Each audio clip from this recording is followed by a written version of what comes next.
Sa ating dagdag pa na mga balita mga kabrigada, nag-file ng petition for writ of amparo ang mga abogado ni dating Assistant District Engineer Bryce Hernandez sa Pasay Regional Trial Court Branch 112. Ito ay para ilipat si Hernandez mula sa Pasay City Jail pabalik ng PNP Custodial Facility sa Campo Crame.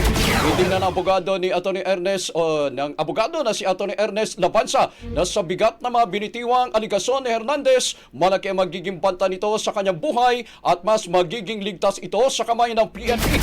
Bago ito mga kabrigada, una nang tiniyak ng Bureau of Jail Management and Penology ang kaligtasan ni Bryce Hernandez sa Pasay City Jail. Sa panayam ng Brigada News FM Manila kay BJMP spokesperson Jail Superintendent J. Rex Bustinira, sinabi nitong kasalukuyan nasa quarantine cell si Hernandez pero ihahalo din sa normal na selda matapos ang isolation. Makakasama raw nito ang nasa 70 na mga PDLs. Bukod dito mga kabrigada, walang ibibigay na kahit anong special treatment kay Hernandez kumpara sa ibang persons deprived of liberty.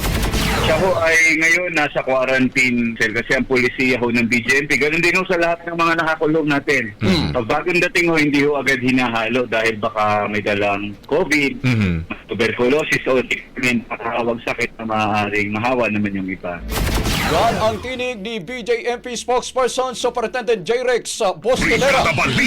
Ang bahaging ito ay hatid sa atin ng Mom's Love ES1 Capsule. Simulang tuparin ang pangarap ng iyong anak. And starting now,